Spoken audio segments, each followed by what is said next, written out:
ලෝකේ වර්තමාන ප්‍රබලතම බලවතා වන ඇමරිකා එක්සත් ජනපදය සහ වේගයෙන් නැගී එන යෝධයා වන චීනය අතර තුන්වෙනි ලෝක යුද්ධයක් ඇති වෙනවද?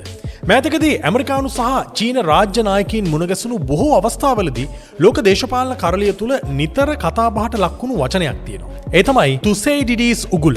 තුසෙයිඩිඩීස් ට්‍රැප් කියලා කියන්නේ. මොකක්ද මේ මාරාන්තික උගුල? ඇමරිකාව සහ චීනය මේ උගුලට දැනටමත් අහුවෙලා දින්නේ. අද අපි කතා කරන්නේ ලෝකනාගතයේ තීරණය කරන මේ අදුෂ්‍යමාන දේශපාලන න්‍යාය ගැන.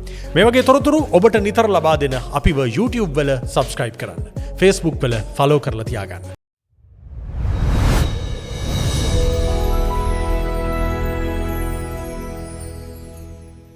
අද අපි කතා කරන්නේ ජාත්‍යන්තර දේශපාලනය සහ ආර්ථික විද්‍යාවේ ලෝක බලතුලනය වෙනස් වීම නිසා ඇතිවන යුදමය අවදානම පැහැදිලි කරන අපූර්ව සංකල්පයක් ගැන. මේක හඳුන්වන්නේ තුසෙයිඩිඩීස් උගුල කියලා. මේ නම හැදෙන්නේ මීට අවුරුදු 2400කට විතර කලින් ජීවත් වුණු පුරාණ ග්‍රීක ජාතික ඉතිහාසඥයෙක් වන තුසෙයිඩිඩීස්ගේ නමින්.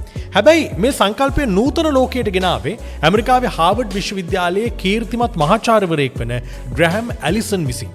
තුසෙයිඩිඩීස් ලියපු ඉතිහාස වාර්තාවලට අනුව පුරාණ ග්‍රීසියේ ප්‍රධානතම බලවතා වෙලා හිටියේ ස්පාටා රාජ්‍යය. හැබැයි කාලයත් එක්ක ඇතෑන්ස් නගරය වේගෙන් දියුණු වෙලා ධනයෙන් හා හමුදා බලයෙන් ස්පාටාවට අභියෝග කරන්න පටන් ගන්නවා. මේ ඇතෑන්ස් වල නැගීමත් ඒ නිසා ස්පාටාවට දැනුණු අධික බිය සහ අනාරක්ෂිතභාවයත් නිසා මේ දෙපිරිස අතර අතිශය විනාශකාරී මහා යුද්ධයක් ඇති වුණා. ඒක ඉතිහාසයේ හඳුන්වන්නේ පෙලෝපොනීසියානු යුද්ධය කියලා. මහාචාර්ය ග්‍රැහැම් ඇලිසන් පෙන්වා දෙන විදිහට ලෝකයේ දැනට ඉන්න ප්‍රධානතම බලවතාට අලුතෙන් නැගී එන බලවතෙක් අභියෝග කරනකොට දැනට ඉන්න බලවතාට ලොකු තර්ජනයක් දැනෙනවා. මේ මානසිකත්වය සහ බල අරගලය බොහෝ දුරට අවසන් වෙන්නේ මහා යුද්ධයකින්. ඒක තමයි තුසෙයිඩිඩීස් උගුල කියලා කියන්නේ. ඉතිහාසය දිහා බැලුවොත් මේ න්‍යාය කොච්චර නිවැරදිද කියලා අපිට පේනවා.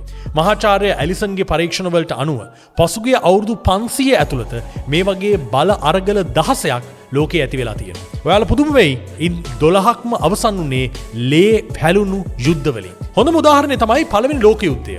20 වෙනි සියවස ආරම්භයේදී ලෝකේ බලවතා වුණු බ්‍රිතාන්‍ය අධිරාජ්‍ය. හැබැයි ජර්මනිය වේගෙන් නැගී ඇවිත් බ්‍රිතාන්‍යයට අභියෝග කළා. ප්‍රතිඵලය වුණේ මිලියන ගණනක් මියගිය පළමු ලෝක යුද්ධය ඇතිවීම.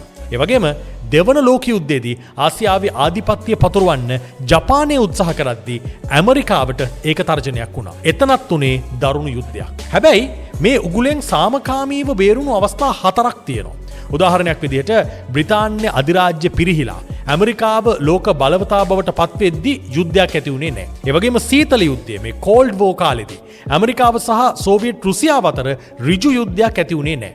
ඒකට හේතුනේ දෙපාර්ශ්වයේ සතුවම න්‍යෂ්ටික අවි තිබීම සහ යුද්ධයක් වුණොත් ලෝකයටම ඒක බලපානවා කියලා තිබුණු බිය. දැන් අපි බලමු අද තත්ත්වය. අද ලෝකයේ ආර්ථික හමුදා සහ තාක්ෂණික බලවතා වෙන්නේ ඇමරිකාව. හැබැයි චීනය පසුගිය දශක කිහිපය තුළ කිසිවෙකුත් නොසිතූ වේගයෙන් දියුණු වුණා. ආර්ථිකමය වශයෙන්, කෘත්‍රිම බුද්ධියෙන්, අභ්‍යවකාශ තාක්ෂණයෙන්, මිලිටරි තාක්ෂණයෙන් චීනය ඇමරිකාවට ප්‍රබල තර්ජනයක් වෙලා තියෙනවා. බ්‍රික්ස් සංවිධානය හරහා ඇමරිකානු ඩොලරයේ බලය බිඳ දැමීමට චීනය උත්සාහ කරනවා. මේ නිසා Tamanගේ ලෝක අධිරාජ්‍ය ගිලිහෙයි කියන බය ඇමරිකාවට තදින්ම දැනිලා තියෙනවා. ඒකේ ප්‍රතිඵලයක් විදිහට තමයි අද අපි දකින වෙළඳ යුද්ධය.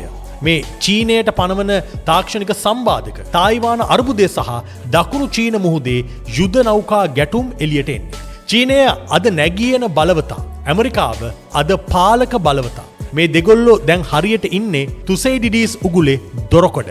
චීන ජනාධිපති ෂී ජින්පින් එවැගේම ඇමරිකානු නායකයොත් ප්‍රසිද්ධිය ප්‍රකාශ කරලා තියෙනවා අපි මේ තුසෙයිඩිඩීස් උගුලට අහු වෙන්න හොඳ නැහැ කියලා. මොකද මේක දෙරට අතර යුද්ධයක් ඇති වුණොත් ඒකෙන් මුළු ලෝකයේම ආර්ථිකය කඩා වැටිලා මානව වර්ගයාම විනාශ වෙන්න පුළුවන්. ඔබට හිතෙන්නේ මේ මහා බලවතුන් දෙන්න සාමකාමීව මේ උගුලෙන් බේරෙයිද? නැත්නම් තායිවානයේ මුල් කරගෙන තවත් යුද්ධයක් ලෝකෙට අරගෙන එයිද? ඔබට හිතෙන අදහස පහලින් කමෙන්ට් එකක් හැටියට ලියන්න. මේ වගේ ලෝක දේශපාලනයේ සහ ඉතිහාසයේ සැඟවුණු කතා දැනගන්න අපිව YouTube එකේ subscribe කරන්න. Facebook වල follow කරලා තියාගන්න. ඔබට සුබ දවසක්.